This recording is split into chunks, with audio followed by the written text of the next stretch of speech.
Alright, we are back. It is day 2 of 4 nights. We are on 4 hours of sleep. We gotta keep going. It's a Saturday. It's another sold out event. It's gonna be insane. Look how many people are over there now. Now, we are rocking a new lens, so hopefully the vlog looks nice and crispy. Now, we missed stay and screen by a couple minutes, so we're having to do like the standby entrance. Now, I never go on a Saturday, because Saturdays are just pure madness. Yeah, try to avoid them as much as possible. I don't even know where the line is, where we're going right now. Current wait time for Texas Chainsaw, 330 minutes.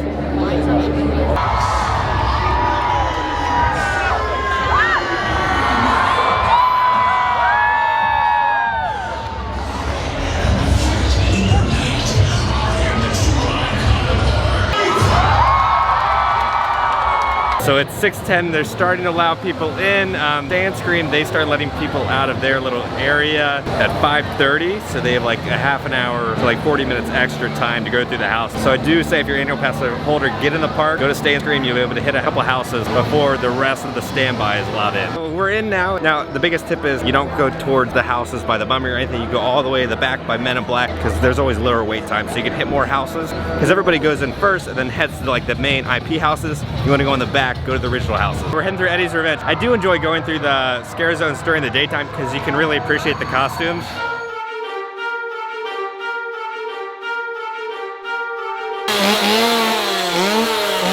T-shirt update. A whole family wearing a t-shirt with Jack's face on it, and it said, "Our baby's first Halloween Horror Night." Why the hell would you bring a baby to Halloween Horror Nights? They're not gonna get any sleep. They're gonna be crying the whole time and have traumatic nightmares for the rest of their lives.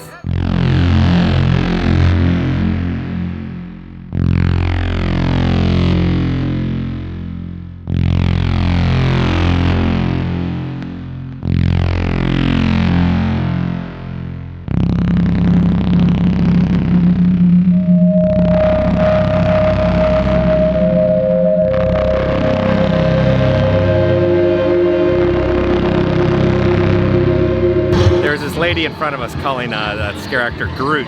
Yeah. Alright, so the mission of the day is to do the 4 houses that we didn't do yesterday and to do all the shows and try some more food. So the first house of the day is gonna be Puppet Theater, captive audience. Alright, let's take a second to appreciate this facade that they have. Alright, we just in and out, Puppet Theater. It was a very unique haunted house. One of my favorite parts was going through the wardrobe section. There's all these clothes and you can't see it. It scared the crap out of Brent.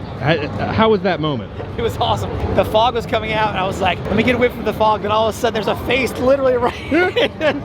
That one's up there. That's what it's just so unique, and I've never been in a haunted house themed like that with all the puppets and walking through the theater, and that's one that I would love to walk through like with the lights on and everything to see it. Now the great thing about Puppet Theater is with the plastic coverings, it blended it perfectly. It didn't ruin any of the scares. A wide variety of different types of scares and scare actors, and it was very well done. The next house we're going to is Welcome to Scary. 10-minute wait. Now when it comes to these 10 houses back here behind Men in Black, they're always kind of the worst. They're not very good. House of a Thousand Corpses wasn't that bad though. It was actually a pretty decent house, but most of the time it's just a terrible house back here. So if you don't know, Scary, Ohio is kind of where all the scare zones and houses are based off of. All the bad stuff happens there. Alright, little rundown of Welcome to Scary. It was okay. It's not my favorite house, but some decent scares. It's pretty much just like each little room was past haunted houses that were based in Cary that you were kind of walking through. A couple good scares. It was okay. So I heard your great-great ancestor has a photo beneath my great-great ancestor in the tribute store. I believe we do. He's a pretty evil guy. I mean, they called him the Butcher. Now it's time to start trying more of the Halloween Horror Nights food. We're gonna be going to the Texas Chainsaw like barbecue booth. Alright, so here's the gas station, Coca-Cola, sign of good taste, Sweet Slaughter Barbecue. I'm excited to get some ribs. Okay, presentation is interesting, right? Okay, so guys, I got the Coca-Cola barbecue severed rib served with sliced garlic pickles, white bread, and Coca-Cola barbecue sauce. Okay, I love me some good ribs. The setup is weird on the tray. It almost looks like prison food with like a slice of bread. See how the Coca-Cola is. The ribs are kind of cold because I'm getting a lot of pickle vibe off these ribs, and there's not a lot of meat on the bone. It's not even like Texas toast, it's just like a straight up piece of white bread. No butter on it, no nothing. The bread's not very good, and I will not be trying those pickles. Hi my friends, I just finished the ribs. Quite disappointing. It comes with just this plain piece of bread, no butter, no nothing. This is like stuff you like feed a squirrel or a bird. The ribs were very mediocre. We'll do a 6 out of 10 for this whole dish. Now it's time for dessert. I'm hoping this is good. The cherry pie is incredible, 10 out of 10 theming. It looks just like Leatherface. And then for dessert, I got the Leatherface cherry pie, handmade cherry pie with Leatherface pie crust splattered with sweet cherry sauce. No matter how it tastes, I really do appreciate the fact that the pie crust just looks like Leatherface. Aha! Woo, this is actually pretty good. It doesn't taste like fake cherry syrup or anything. It tastes like real cherries. The pie crust is pretty good too. We just finished the cherry pie. Pleasantly surprised, right? It was a buttery and flaky crust. You know, it comes with cherry pies. Sometimes they're really tart and they're really sour. This is kind of like middle range. I think anybody who enjoys cherry pies would enjoy this. This is the best cherry pie I've ever had? No. But for a theme park, I think I'm gonna give it a 7.5. A fun design and it's a decent little snack. But those ribs, we'll pass. Throughout the next couple weeks, I'm sure I'm gonna go back and try all the food there. It is now time. We're gonna go do Beetlejuice now. The next house of the night is gonna be Beetlejuice. Now we did this last year. It was a lot of fun. I want to see if it's changed a bit. Now, last year, Beetlejuice, it was a lot of fun, but there was the plexiglass that was all so reflective that it kind of really ruined the scares. So hopefully with the new thinner, kind of like shower curtain material, scares are a little more hidden and all the boo holes are filled. Now he's no longer referred to as Curious George. He's just Cure George. Hi, everyone. It's showtime. I'll let you know how it is afterwards. Pretty much the exact same as last year, nothing new or added. I think Beetlejuice is the biggest culprit when it comes to like the plastic screens. It really does affect all the scares because that's just what you're looking at. You're not really looking at the scares, you're just kind of looking at the plastic. I find it interesting that like the IP houses have a lot more plastic than the original houses. I wonder if that has to do with just what the company's part of their agreement that it had to have like the plexiglass and the plastic up. It's a fun house, but I just feel like the plastic kind of ruins it. The masks don't ruin it. I just think it's the plastic that does. So let's go to Hill House. Wait, what's the fun little fact you want to say? I think it's cool. So I love the fact that Hill House is right here, and E.T.'s right there. So if anyone knows, the father in Hill House was Elliot in E.T., all grown up. There's a few Easter eggs in the actual show. I think Lucas has a little E.T. lunchbox. Oh, he does? Yeah, Aww. There's a few Easter eggs in there. All right, it's time for the final house out of the 10, Bride of Frankenstein. As again, they had it last year. I've been through it so many times. I really enjoyed it. I enjoyed it more than the Tooth Fairy. So let's see if they changed anything, but this house is always a lot of fun. Now currently it's only a 25-minute wait for Bride of Frankenstein. We're gonna go into the tribute store real quick, see if there's anything new. Our eyes have adjusted to the darkness. Everything looks so much more brighter in the tribute store now. I think this is new. What does this say? Creepin' It Real? What? We got baseball caps. But again, I don't know why Chucky is on everything. They got a new print here. It's like neon and I love it. Halloween Horror Nights in person on stage. Frankenstein. How was your day? Well, I saw that some of my family was in the park and, yeah, didn't visit me yesterday. I'm sorry, it was a little rainy. Yeah, well, I had one of my friends, Madame Zeroni, help me out with that. I hope you enjoyed the rain I set upon you for not visiting me. That was you? Okay, great. Well, thank you. My shoes really enjoyed it. All right, now underneath is the butcher. There's just way too many people in there right now.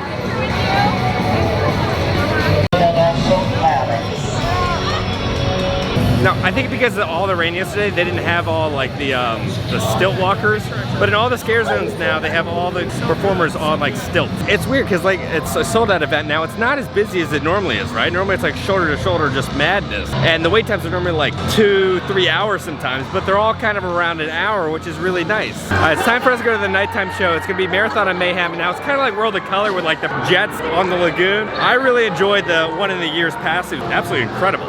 So I'm really excited for this one. We're going to the 9 o'clock showing of Marathon of Mayhem, Carnage Factory. Now when it comes to these like nighttime shows, I like to arrive like 30 minutes early. Oh, they got this dope like projection. Whoa! Tonight, the things that torture you in the deepest corners of your mind will be painfully explored and extracted for the entertainment and delight of everyone around you. It all begins very soon. Where the nightmares are real. As the clock ticks, you wander off. What a terror you will feel. As the clock begins to die, all will disappear. For this is dark and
It's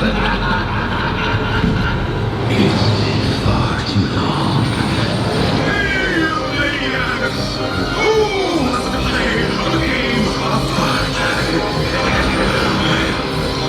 Take a chance and spin the wheel.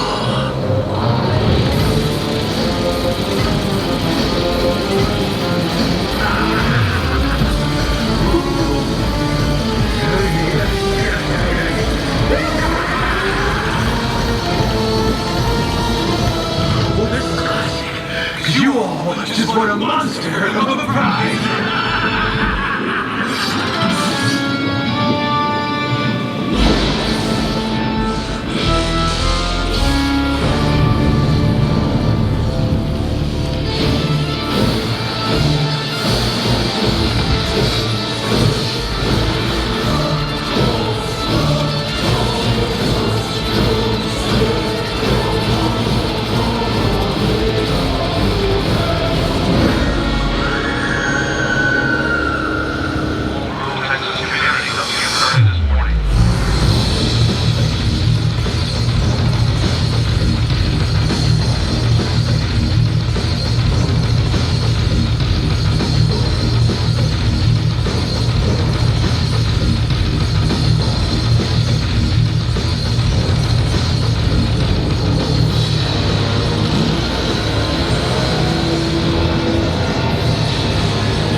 You may ask, where are we, Jack?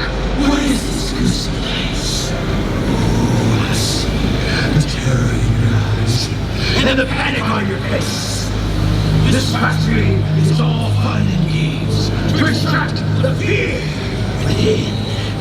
And now that you're all good and scared, the real carnage will begin!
you for joining me. We are heading out right now.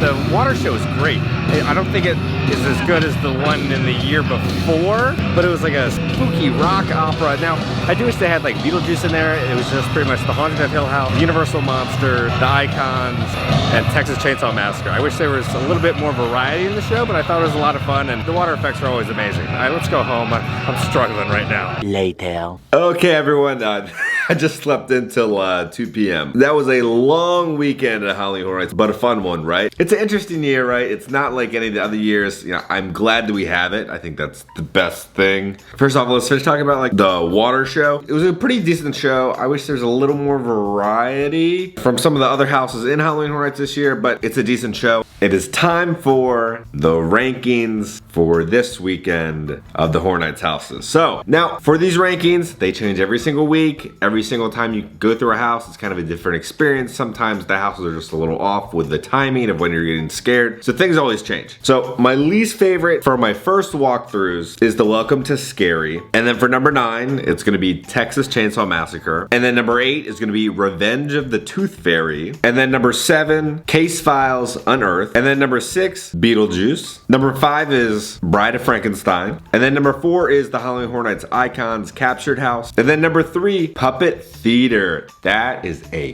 good house. And then number 2, The Haunted of Hill House. And then number 1 is The Wicked Growth. Great house. If you've been to Horror Nights this year, let me know down in the comments, what is your ranking? Do you agree with my list? What is your favorite? What is your least favorite? I'd love to hear, because every single walkthrough is kind of a different experience for each person. This is just my first walkthrough ever through all these houses, my impressions. We will be going back this week. I think we have Hollow Screams at Universal. So I think I'll be back the next weekend to Halloween Horror Nights to see how everything is. If they've added more props and everything. But man, that was a long one. Again, congratulations to all the scare actors. You guys were amazing. You guys are having to deal with a lot right now, you know, with the mess and the plastic. Thank you all for working and pushing through it and making sure we scream and cry and curl up in a ball in a corner. Thank you for doing that. Now, I do want to say Halloween Horror Nights was kind of empty, but in kind of a good way, right? I feel like they're limiting the tickets that are being sold because the event for Friday and Saturday sold out. They stopped selling the Freak and Fear passes, but it wasn't like normal Halloween Horror Nights crowds. If you've gone in the years past, you're shoulder to shoulder. You can't move. Each single house is like a 2-hour wait. It's just insanity, right? So I think they are limiting the number of tickets. I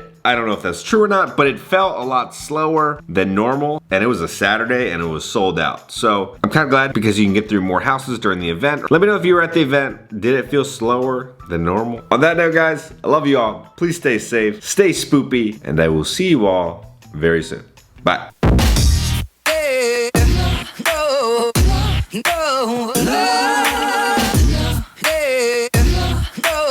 For this little golf cart right here, they just have one of the little Shrek babies tied to the back of it for some reason.